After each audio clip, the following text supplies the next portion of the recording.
You have fallen into Event Horizon with John Michael Gaudier.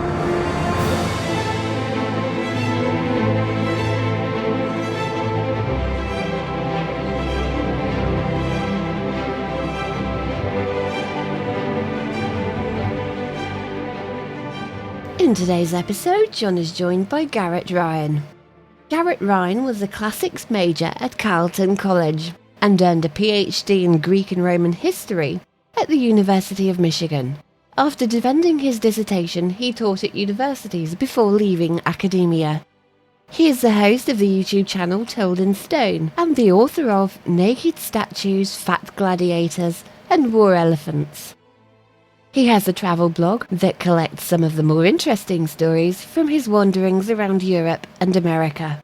Remember to subscribe to Event Horizon so you never miss an episode. Dr. Garrett Ryan, welcome to the program. Oh, thanks so much for having me. Now, you host toldinstone, a YouTube channel that's probably, I mean, at least lately, my favorite history channel to watch. And I'm just as interested in history as I am science. So it was sort of an interesting break from my rather weighty shows lately, AI and things like that, to just sit and talk about history. And what I want to get into is how history seems to repeat itself.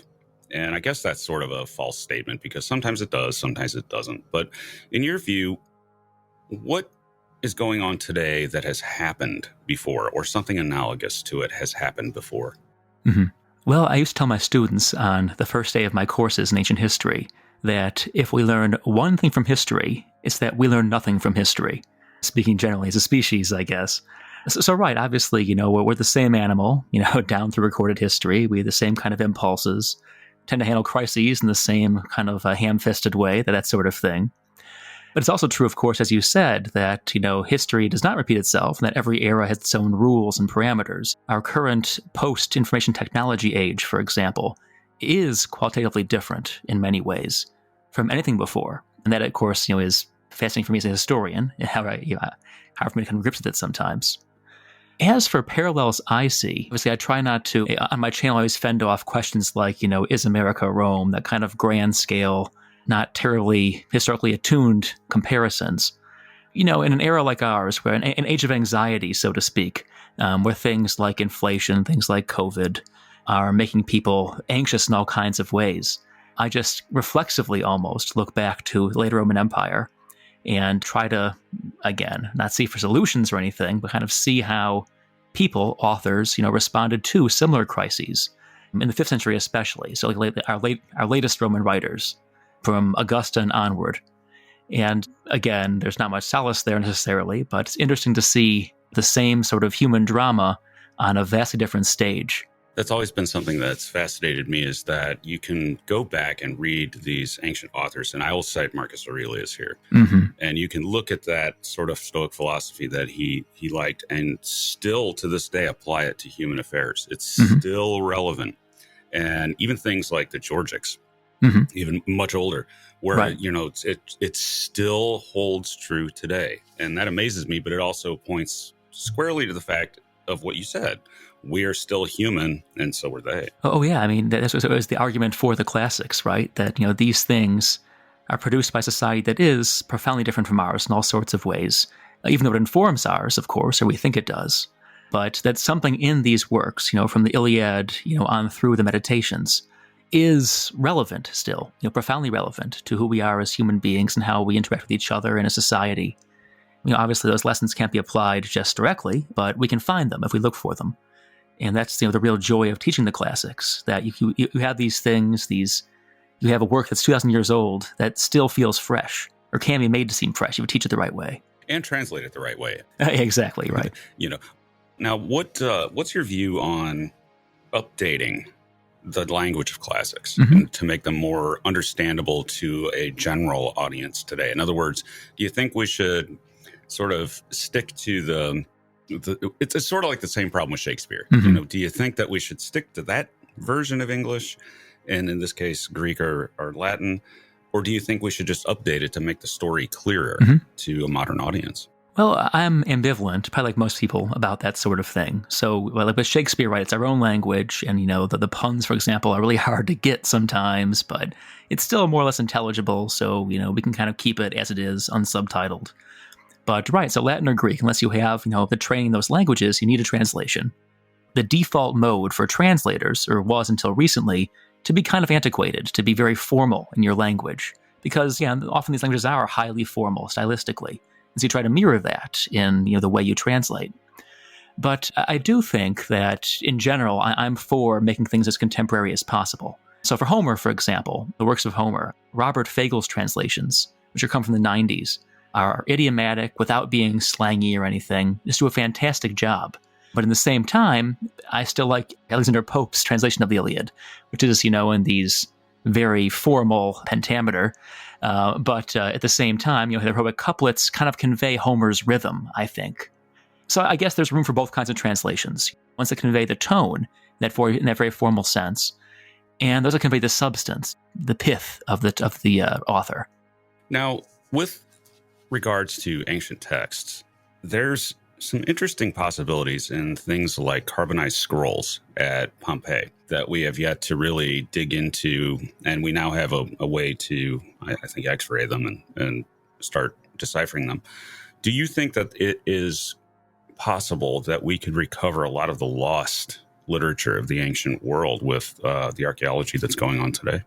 Well, that's the great hope. The Herculaneum scrolls are the most tantalizing of all, of course, because we have thousands of these things, and they're just sitting there, tightly rolled, carbonized, waiting, it seems, to be pieced together. But one of my advisors in grad school actually worked on these things, and he told me how incredibly difficult it is to decipher even the outer leaves of some of these scrolls.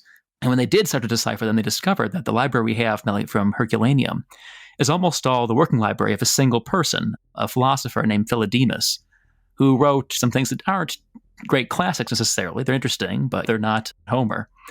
And so we're always hoping for another library. And there actually may be a second, larger library in that same villa that's still buried. And if that is ever excavated, it's not been for some reason. There's rumors that the mob is involved somehow, and that's preventing anyone from digging further into that villa. We may yet discover some wonderful things, carbonized. If we do, of course, it'll be a huge task to gradually unroll them, either virtually through this X-ray scanning, or the old-fashioned way through like a spring-loaded machine. Probably the former, or one hopes. And of course, there's papyri from Egypt. I have another friend who's a papyrologist, and they still find occasionally in like mummy casings, for example, whole sheets of unknown authors. The great poetess Sappho, for example, most of her works come from papyri in the last 100 years. So I don't think there's going to be a new renaissance of text anytime soon, but there certainly are authors and texts that we have not discovered that will be discovered in the next few decades. We just have to hope that there's enough funding in classics departments to keep that sort of work going and enough interest in the public to force their hand. Well, it just seems to me like the ultimate time capsules, because you're not just looking at an object, you're looking at information left to us from, what was that, 79 AD? Yeah, right. Yeah, I mean, it's just mind-boggling that can telescope through time to get to us and be preserved and possibly read without the need of things like monasteries copying, selectively copying, some classics, but not others. Now, I wanted to ask you about something a little bit more speculative. Now, when we look at the ancient world, we sometimes find surprising things like the Anticothera Mechanism, where we have this object that's almost anachronistic. It almost shouldn't be there, but it was. Now, we've figured out what it does and why it existed, but it hints that the ancient world, the Greco-Roman world, could have went much further than it did if it had taken certain paths. And I sometimes liken this to the Heron of Alexandria's steam engine. If that would have been applied to work, then you could have had an industrial revolution 1,500 years before the actual one occurred. And possibly the Romans could have been on the moon if they would have applied certain things. What do you think was different about specifically the Roman world that kept them from applying these sort of technologies that were being invented? Yeah, it's one of those great false starts in history where the Romans have this large, economically integrated, stable empire with mass production of things like pottery, for example, with a remarkable amount of technological know-how that's exhibited in things like the Anticothera Mechanism and Huron's Yellowfile. But at the same time, there are these factors that limit the degree to which both innovations like the Anticothera Mechanism and the larger potential of that economy. And that comes down to the fact that the Roman Empire is run by pretty much very wealthy men who own large estates and care about innovation to the extent that it makes those estates work better, but not for any other reason. There's no such thing as R&D for its own sake. There have been times, most famously in the library of Ptolemaic Alexandria, when there was royal patronage for certain kinds of research, mostly literary, frankly, but there was funding for things like that. But in the Roman world, it really is a very conservative culture. The idea is that if you put money in education, and they do to some degree, there are endowed chairs for rhetoric, for example. You put it into the classical bases of culture, kind of like pre-19th century education in Britain, for example, where all they're reading and all they're replicating is the classics. There's no interest in technological education. And so in this society, with its conservative bent and its big farmers running things, there's not much room for investment in kind of research that would drive technology. The British Industrial Revolution, the one that worked, was driven only by the cotton textile industry. There's this industry that has a global market for cheap cotton textiles and has enormous potential for entrepreneurs to make huge amounts of money with fairly cheap investment in things like steam engines. So there's this gaping opportunity. There's a lot of money floating around, and there's an entrepreneurial class poised to take advantage of that opportunity. In the Roman world, there's no industry catalyzing this development.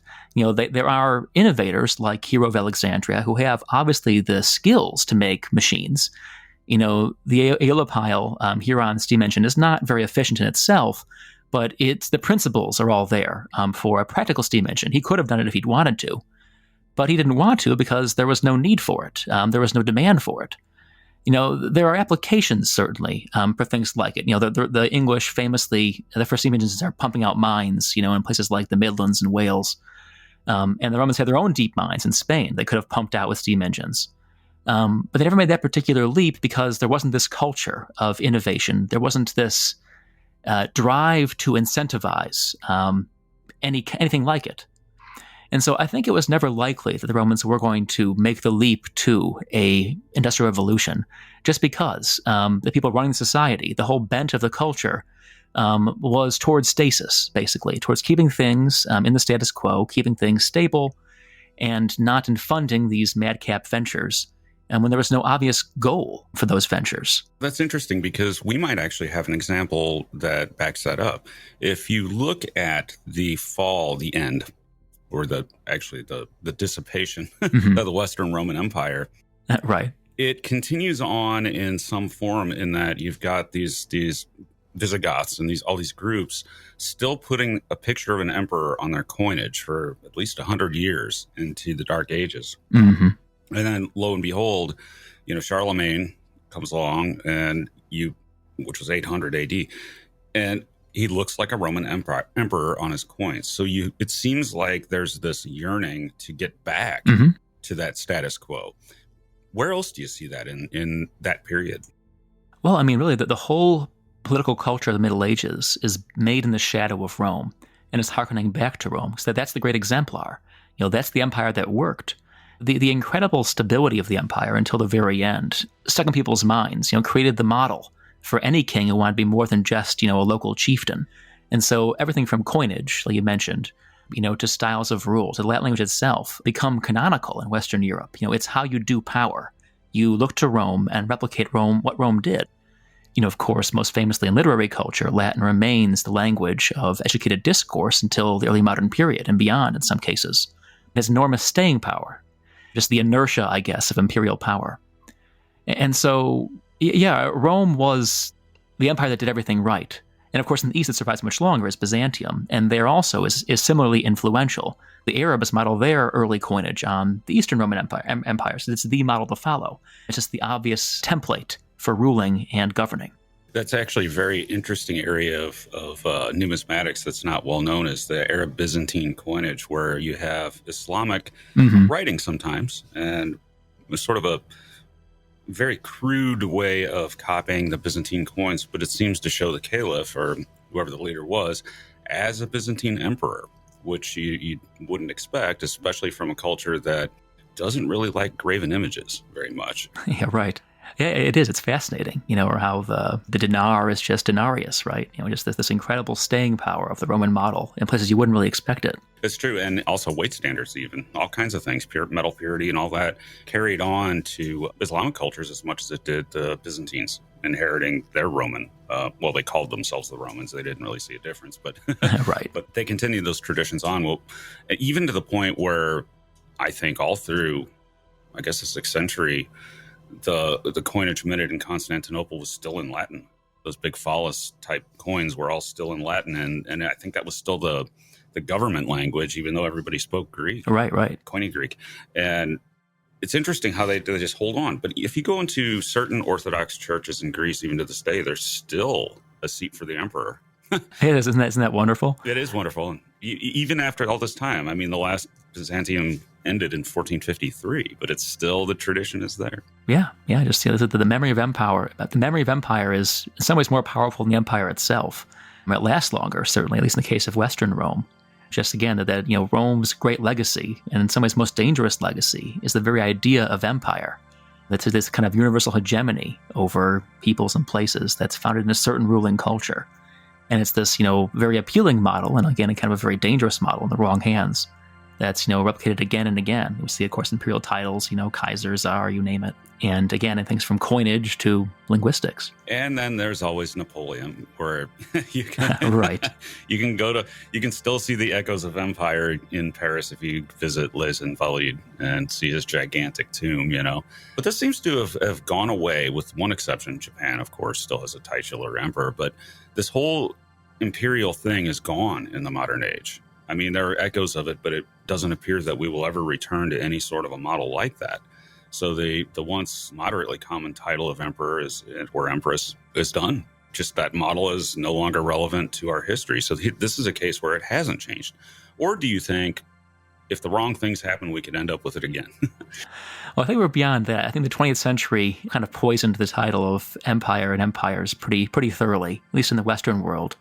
But certainly the idea of a hegemonic culture, that one culture, one state can exert influence over the whole world in this kind of vaguely Roman sense, that never really has gone away, I don't think. Of course, the U.S. was accused of this sort of imperialism, during the Iraq War, that sort of thing. There's certainly this a language of power that Rome bequeathed to the world that, we see it on coins, for example, the American quarter with its Roman eagle on the reverse. So in little ways, at least, I think that's going to stay with us for a long time. The memory of empire, at least. Yeah, there's definitely Roman symbols on U.S. coinage and politics. You go into the Senate, you see a fasces. Yeah, right. And that's a symbol of a Senate going back to Rome. But it's interesting to compare it, because we do keep bits and pieces of our history with us to this day, and other parts we discard. Bad ideas are bad ideas, and we move on. And I'm sure we have plenty of bad ideas that people will leave in the dustbin in the future.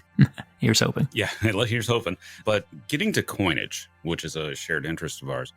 Now, that's one thing we still have. We still have coinage, and we still value the same metals that they did. They didn't know about all the metals that we have discovered today, but they knew about gold and silver and copper, bronze. Do you think that because we've had money in the form of coins since the Greeks, 2,500 years roughly, do you think that's something that is always going to be here? Or do you think it's evolved to the point where a Roman, if we were to bring them today and they looked at a quarter, they would say, that's not money. That's just metal. It's not worth its salt, Do you think that can be said that once you hit money, you have some form of it forever?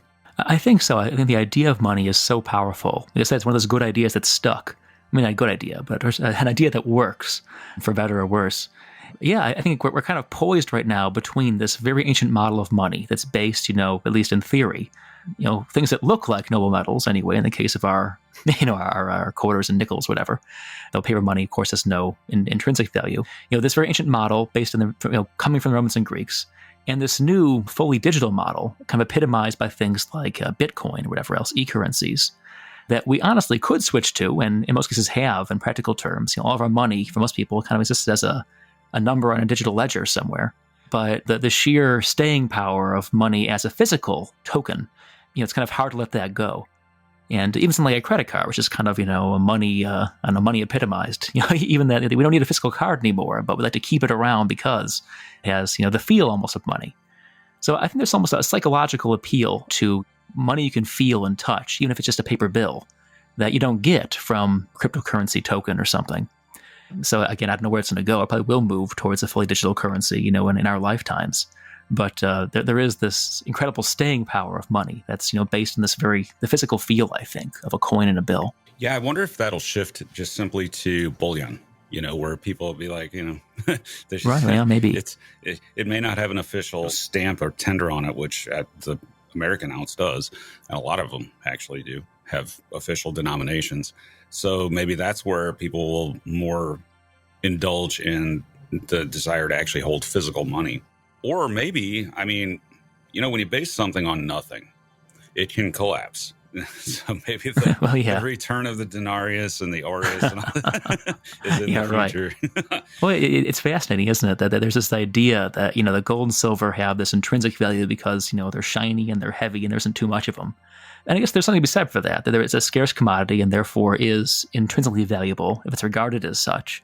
But of course, it's just, it's pretty much a generally agreed upon fiction that we all, have held to for so long, that gold and silver are worth something beyond just being good superconductors or something like that. Right? The Romans and Greece, of course, had the same problem. The Romans did, where there wasn't such a thing as fiat currency for them, where parts of the empire, like in Roman Egypt, for example, they had these very debased tetradrachms that circulated there pretty freely because the Roman Empire backed it, and that was enough for it to keep its value. But in most cases, the denarius and aureus are valuable because they're gold and silver. And the moment the empire starts playing with that for various reasons, everything goes to hell because people don't trust it anymore. And even now, we have this idea that gold and silver have this intrinsic value, or will continue to have this value, which is why gold, is now, 5 or 6 times more expensive than it used to be 20 years ago. Because so many crises have happened, people have fled to gold and still flee to gold because it seems like it should be valuable. And that impression, creates, of course, the value it's supposed to generate. So yeah, it's just kind of an interesting kind of a crowd psychology thing, and how gold and silver hold their value despite no longer being an element of currency in most countries. Well, and there's something I think a lot of people appreciate, the idea of portable wealth, and the idea that you can melt gold, but you can't destroy it. Right. So you've always got something. If it's nothing more than a molten lump, it's still gold. Now, do you think, going back to the ancient world, one thing that's always fascinated me is the possibility, again, like the papyri, the idea of the anoxic layer of the Black Sea and things like the Anticothera Mechanism, where we might have a number of objects like that sitting down there perfectly preserved, because this anoxic layer protects even the wood from shipwrecks. It's not just a pile of amphoras, it's the actual boat. Right. And we haven't really even touched it as to what could be down there, but the possibilities are almost endless. There could be conceivably a Roman war galley down there because of the colony at Crimea. So it's like, perhaps even better than Tutankhamun's tomb, Howard Carter is sitting there in our time, right at the bottom of the Black Sea. What do you expect from that? It's a fascinating possibility. That, right, you said that sea preserves whatever sinks below a certain level. And in fact, it's more likely than not that there are Roman ships down there. It's more just a matter of whether any given university or country will muster the funds to raise said ship, or at least investigate it thoroughly. There are so many treasures, both real and scholarly, waiting, I think, still with the Romans, even in this our mapped and fully explored world. Every year, some detectorist, the fields of Yorkshire or whatever, turns up, some crazy Roman doodad we never expect. Pompeii is still only 3/4 excavated. Herculaneum is still only 1/3 excavated. There are hundreds more villas and little towns around Pompeii, or around Vesuvius, that were buried and are still never been touched. Every major Roman center still has left these legacies buried underground that have not been found. And so I think the Black Sea kind of epitomizes this fact that it's the tip of the iceberg in terms of how much there is to find still in the Greeks and Romans. How much the stuff will change our understanding of the Greeks and Romans is hard to say. That's probably the ultimate in terms of things like knowing how they built ships and what they were trading exactly. That'd be wonderful to find a galley that was preserved perfectly. People who do maritime archaeology would lose their minds. But I think there is just so much, not just in places like Egypt or Pompeii or Herculaneum, but all over the former Roman world that is still underground or unrealized. It's just a matter of it being excavated the right way and given to scholars who understand what to do with it. Funding the perpetual problem of science. Exactly. Is it a similar problem within history? In other words, do scholars have to fight for it? Oh, yeah. Like the scientists do? Well, it's even worse in that classicists are fighting for their existence as a discipline, really, at this point. In many universities, departments, Greek and Latin, are being axed or merged with other language departments. And so you're left with, one or two stray scholars who are tacked into a larger department who do everything from Greek myth to Roman history. And as those jobs fade, so do opportunities for rising scholars. So you have fewer and fewer professionals, despite the demand for those professionals, in an academic setting. And so there's a lot of anxiety in my field about the future because there's just fewer and fewer jobs for people to research from. I myself left for that reason because you could not find a good tenure track job in the classics anymore, or at least I couldn't. You're forced into things like lectureships, these one-year positions where you're, paid a quarter of what a prof makes and do all the same work. Hopefully, I don't know if that'll change anytime soon. The humanities are always kind of get the shaft in terms of funding. Hopefully, there's more appreciation for things like we talked about before, kind of the eternal validity of certain classical texts, which keep us aware of why it's important to have highly qualified scholars in universities exploring this stuff. But I'm not real optimistic about that, to be honest. Yeah, it seems sad. And I find it sad because the ancient literature is interesting. I mean, it is, you can go read a book, a novel. I've written several of them, but it is a completely different thing to go back and read an ancient text describing life back then, especially. And it's just a different experience. And it sort of makes me sad that people are losing that and not digging back and reading these. That's why I was wondering about simplification of them and modernization of the stories so that we can preserve them in some way in the public mind. And maybe that'll help funding, if history needs to be history. And it also we need to be careful with some of the things that claim to be history. Yeah. Right. Yeah, sadly, yes. Such as the History Channel in its current form. The decline and fall. And it's sort of one thing that bothers me is really badly is that those sorts of things, the ancient knowledge, lost ancient knowledge and ancient aliens and things like that. One thing that bothers me is it robs the ancient people of their accomplishment. The really amazing thing that they did as humans sort of gets watered down by having some sort of laser involved or something like that. When in fact, you can go look at these stones and see tool marks, copper tool marks in the pyramids. And then you can go to things that are unknown that nobody ever talks about. For example, the baths of Diocletian in Rome. I don't know if you've been to those, but there are gigantic Egyptian monolithic columns, many, many, many times greater than any stones in the pyramids. And the Romans managed to take them from Egypt, across the Mediterranean to Rome, and erect them and outdo Egypt, essentially, with these monolithic columns. And nobody ever talks about it because the Romans, we knew how they did it, essentially. Exactly right. There's no mystique. There's no mystique. And even though it's a much greater proposition, it gets forgotten. What also gets forgotten is that our modern society so dramatically outdoes anything else ever to have existed on this planet as far as being able to construct stuff that it's not even funny, and we don't need aliens to accomplish it, and neither did ancient people. And I worry about that pseudo history sort of is supplanting actual history in public education, at least on television and YouTube for that matter, in some cases. Oh, yeah. No, it worries me too, as a YouTuber, first of all, of course, but as someone who wants to see history understood and appreciate, like you said, these incredible accomplishments should be acknowledged. And I think that there's this almost desperate need for mystery. That there's kind of this. I think that in our modern world, so much is understood, or seems to be understood. The world is fully explored. We have reached into space with our satellites. We have plumbed the depths, whatever else. And so people are looking in the wrong places, I think, for mystery. And the things like aliens, these pseudo-historians, seem to offer kind of an easy fix for that sort of yearning. When really, if you look just scratch the surface of any ancient civilization, there's so much more wonder and fascination there than in any half-baked story about UFOs showing up and beaming up the pyramids or whatever. Like the Romans themselves, for example, these incredible columns you mentioned. It was almost an industrial operation. They carved 50-ton, 100-ton columns in the eastern desert of Egypt, used sleds to bring them across the desert to the Nile, up the Nile, across the Mediterranean, and then erected these things. Actually, sometimes erected obelisks from Egypt. The biggest one was 450 tons, and brought that across all the way to Rome on rollers into the city, and used these pretty much turnstiles to raise it, and left such detailed descriptions of it that they were able to replicate it in the Renaissance when they moved the Vatican obelisk, for example.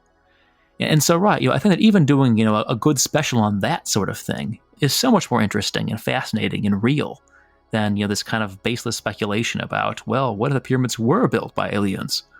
Again, it's just, I think, besides desperation for, a desperate need for ratings on their part, because they're, of course, fighting, streaming platforms, whatever else, and this stuff gets views.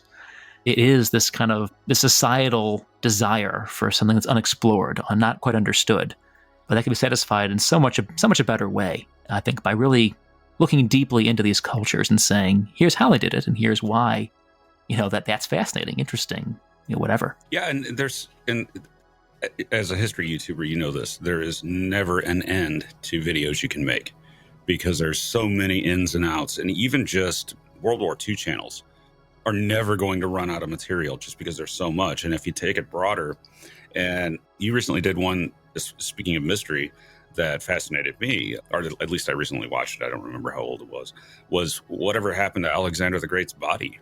And what happened to that body when, Roman emperors breaking off noses, accidentally kissing a... Oh, yeah, right. It had a rough go of it. No rest for Alexander. Well, that's real. As far as we know, that happened. And that's just so much better than something that probably didn't happen. Right. Like some sort of magical way of building a pyramid. It's much more impressive when you actually look at the architecture and say, wow, now they didn't really leave us that many records regarding that. Although there are some hieratic scrawlings, I think, from workmen and things like that to be found in there. But other than that, we don't really know exactly what they did, but chances are it was probably very similar to what the Romans did, wouldn't you think? Yeah, it's simple machines, just a lot of muscle power, more than a few oxen or horses, and yeah, things like levers, basic pulley-operated cranes, and a lot of straining workmen. Yeah, it really is incredible how much you can accomplish with simple machines and a lot of cheap labor. Things like the Column of Trajan, for example. So or things like... Oh, go ahead, sorry. No, continue on. I've actually seen the Column of Trajan. Oh, no, yeah. Yeah, well, of course, the Column of Trajan, where, we have, I think it's 12 gargantuan marble drums stacked on top of each other. And the top one is more than 100 feet from the ground. And that chunk weighs more than 50 tons. And that was raised just straight up by simple wooden cranes, operated by people. It was probably like a couple guys, like in a hamster-style treadwheel. And that never fell down. No, it never did. It's still there now. And, it shifted a little bit because they put these metal dowel pins between the big drums. And they were removed in the Middle Ages. They were chiseled out. And so after that happened, earthquakes have shifted the drums a bit. It was not quite as straight as it used to be. But yeah, it's still standing strong. Yeah, as I recall, they during the Middle Ages knock down Trajan's statue and replace it with I think St. Paul or something like that. So they sort of adapted this column. Yeah. Anything that was bronze, they yeah, right, yeah. Anything that was bronze that they didn't think was Christian, because there was that one Marcus Aurelius statue that has survived, but they thought it was Constantine, I think, which Constantine is a Orthodox and Catholic saint, technically, along with his mother, as I recall. So the other thing is that the accomplishments of the ancient world. Now we've covered literature, we've covered architecture, but one area of architecture that you do a lot of work in that I find fascinating is surviving Roman buildings. And I have one question for you: Are there any Greek buildings that aren't in ruin that have been adapted and survived to this time? In other words, what is the oldest surviving building that still has a roof on it? Well, there are actually a number of Greek buildings that are still in use today, and pretty much all of them are temples that became churches. both because becoming a church is the default way to survive for 2,000 years. It's used continuously, and because their temples are the most monumental things the Greeks built. The most famous example is in Syracuse, in Sicily, where the town cathedral has been in succession a Greek temple, a church, a mosque, and then a church again. And it's been used continuously as a place of worship for 25 centuries. And you go inside this cathedral, and you see the columns of the Greek temple on both sides of you. They've been walled in to form the nave of the church. And it really is incredible to see this place has been used for the same purpose for all that time. That's interesting. And things like, I know the Hagia Sophia in Constantinople or Istanbul is now a mosque again, as of recently. And obviously it was a church originally built by Justinian. And here, 1,500 years later, it is still a house of worship. So what is it about these buildings that tend to keep them as sacred places, you think? I mean, is it just a sort of vibe that people want to keep? Well, yeah, I mean, part of it's just convenience. You have this big, solid building you can reuse for the same thing. There's also a sort of inertia to use. That something has been considered sacred by a community for a long time, it will continue to be considered sacred often, even if it's a different religion. Initially, the Christians were reluctant to use temples because they thought they were places of demons, that they were haunted. But they came around if it was a convenient temple. So like the Parthenon became a church for the same reason. It was a big, beautiful, well-located building that could be reused. And so it's kind of this combination of pragmatism and a sense that it should be used as a place of worship. And in the case of churches becoming mosques, there is this sort of almost imperialistic edge to it, in Constantinople anyway, where something that was a great church should be a good mosque. It's the service of the same God. It's a natural one-to-one. So again, the two things. It's there, and it feels like it should be used as a place of worship. Now, regarding the Parthenon, it also served, which is what put it into ruin, served as, I believe, an armory or a where you yes, Ottomans were storing powder or something like that, and the invading Venetians accidentally blew it up. Now, I've been noticing that since that was so recent, that was the 17th century, since that was so recent, they seem to be reassembling it, and I seem to be seeing new stone being put into the Parthenon. Is that controversial, reconstructing that particular iconic ruin? Anytime you try to rebuild a ruin, there's a sense that it's almost necessary to an extent with most buildings. Otherwise, it's just a heap of stones. Like the Arch of Titus in the Roman Forum, for example. It looks like it's more or less complete, but it's really a totally rebuilt structure that used the original stones and was put together in the 19th century in a more or less Roman shape. And there, they use different kinds of stone to mark the reconstructed portions, to make it clear what was rebuilt and what was not. In the case of the Parthenon, that whole building really is the center of so many controversies, because it's become the symbol of the Greek nation in so many ways. And so this 40-year reconstruction project they're in the middle of right now, there's a sense that it should be rebuilt, at least to a certain degree, but it's also iconic as a ruin. So they can't make it a new functioning building again, but they have to make it kind of a better ruin, a more stable ruin, a more substantial, impressive ruin. There's sort of a sense where it has to be a certain level of decayed, but so far no further. And so there's this odd, push and pull with that building in particular, where it's become a ruin, but it's a ruin that harkens back to this era of greatness that a really kind of disheveled ruin can't quite represent. It comes this whole debate about what a ruin is and should be in terms of nationalism and national symbolism. And this can be applied to things like Notre Dame, where if it becomes a ruin, if you rebuild it fast enough, then you can bring it back. But if you were to leave it, it takes on a life of its own and remains a ruin. And England is covered with these ruined monasteries that were burned 500 years ago that you would never rebuild, even though some of them are in good enough shape to do so, even though they're in the same boat, the same architecture as Notre Dame. So the moral of the story is rebuild it quickly. Yeah, good luck, right? Yeah, it's interesting how the ruins have a different sort of value, kind of assigned to them by communities, tourist boards, you name it, than a functioning building, even if it is essentially the same building, just sans rafters. Yeah, I don't know if it's just kind of a romanticism about that, or that it assumes a certain kind of evocative appeal to a ruin. Yeah, but when something's rebuilt, it is a different sort of structure. So if you took the Parthenon, put a new roof on it, new tiles, used the latest laser cutters to recreate all the sculpture, it would be a very impressive building. But would it feel like the same building? Yeah, it's hard to say. Do you think we still generate buildings like that? Do you think that in 400 years, we will leave ruins? Or do you think that something's changed and that we just don't really make buildings worth preserving that way? The Walmart is not going to be a historic ruin. Do you think something's changed? And if so, what? I mean, yes, I think that two things have changed. Both we've advanced technologically to the point where we can make vast buildings out of very insubstantial materials, things like prefab roofs, things like skyscrapers with their curtain walls of glass. So we can make things that aren't substantial, or at least are not substantial in terms of materials, that are very large, very stable, serve their purpose for a century anyway. So part of it's just that we can do it, and it's cheaper to do it, so we do it. There's also a sense that I think we don't build monumental buildings in the sense that it was fashionable to do even a century ago. Banks with the big Corinthian columns out front. We don't do that anymore.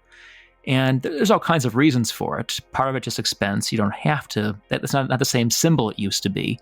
Part of it is just you can make that same statement with much more cheaply with other materials.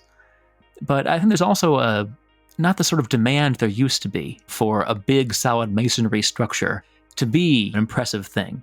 Part because our language architecturally has shifted so much. In the wake of the Second World War, we use glass and metal. We used to use stone.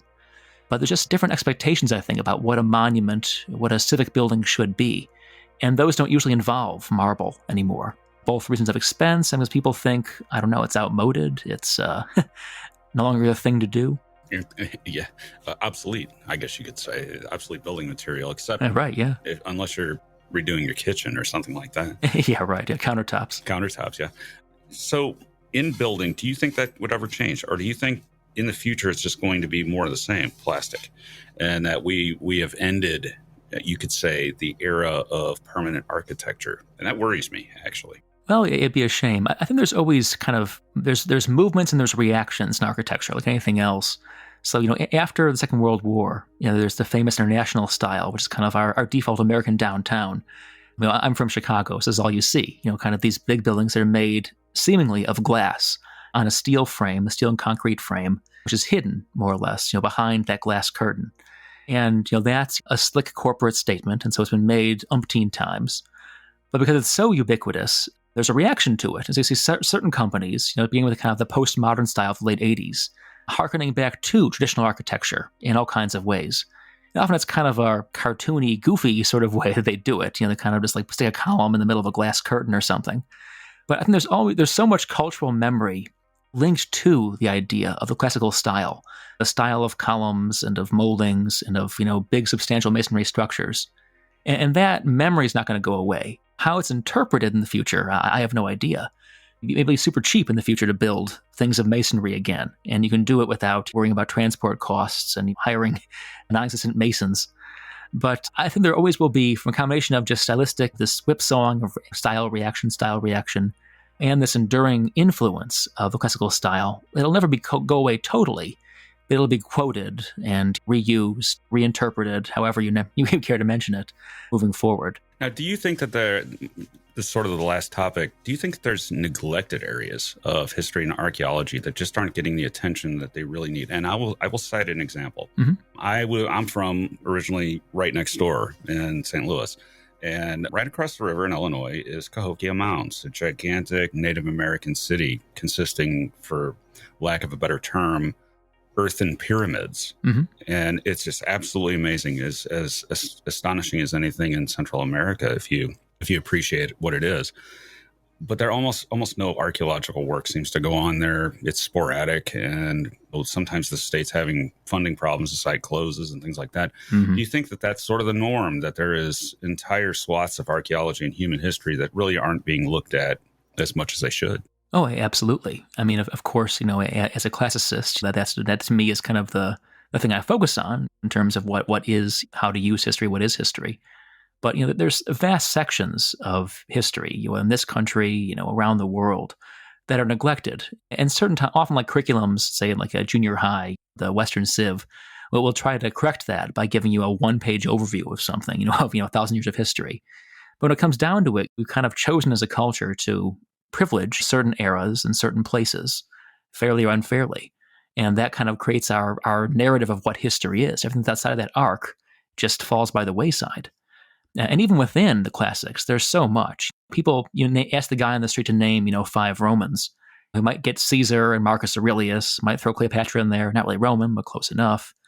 And then it kind of falls off. We have a very, speaking in terms of mass culture, a very narrow view of what Greece and Rome were, defined really by Hollywood and video games in terms of kind of the mass culture. But even in education, we kind of have privileged a few little periods, that probably because we have more sources from that era, but probably because we kind of decided from inertia or whatever else that it's more important. So any history was kind of this almost arbitrary choice about what is important, what is relevant, what is not. And when you look closely at that, it becomes kind of distressing to see how much you're omitting. And so there's always so much room, but whether on YouTube or in academic history, for revisionism, for looking at these famous things from less familiar angles, because there's so much more ground to cover, even in a very heavily researched topic like the classics. So yes, I guess the short answer is very much so, that there's so much of history that we culturally and me individually have just not touched, and that we certainly could if we found the right lens with which to do it. Now, my final topic to briefly touch on is a video that I watched that absolutely thrilled me on your channel. And to do this, I'll name a Roman, Brutus. And you are holding an aureus, an Aidmar aureus, which this coin has 2 daggers on it in commemoration of the assassination of Julius Caesar. I know of no coin like this. And in gold, as this one was, with a hole in it, as it were, what was it like holding that? Knowing the significance of that coin, holding that, what did that feel like for you? Oh, that was surreal. I mean, for someone who collects Roman coins at a very small scale, as I do, that's the Holy Grail. And to have this thing, that this is the Honus Wagner baseball card. This is Superman #1. This is the thing that any collector is aware of. And I went to this auction house in London. I happened to be there for a different reason. And to my complete astonishment, they allowed me to stay in a room alone with this thing pretty much, for an hour, making this video. This and 4 other coins that were very, very rare and valuable. And taking it in your hand, we talked before about kind of the tangibility of money. And gold, of course, has that weight to it. Weight is substantial. It's the size of a nickel, the coin. It's not a very large coin. But it feels so much more substantial than nickel because it's gold, it's heavier, it has that highly textured surface. And seeing that coin, with the 2 daggers in the back and Brutus's portrait on the front, and knowing that it was probably handed out by Brutus himself to one of his commanders, you're touching what Brutus himself touched, quite possibly. That really is just, you're reaching through history and kind of shaking the hand of a famous Roman. And that was just a very cool feeling. And it's not new to us. It's the very first known coin collector who collected Greek coins was Julius Caesar. And he himself would have known this feeling of holding that kind of history in your hands. Oh yeah, no, it's wonderful. All right, Doctor, we are out of time. Thanks for joining us. Everybody should check out Dr. Garrett Ryan's channel on YouTube, Told in Stone, and you will find an endless amount of very interesting historical videos that I highly recommend. Oh, well, thanks so much. Event Horizon and my channel are now available as a podcast on Apple Podcasts, Spotify, and YouTube memberships. Early ad-free episodes, bonus episodes, and sleep-focused content. Sign up now by clicking the links below to your platform of choice.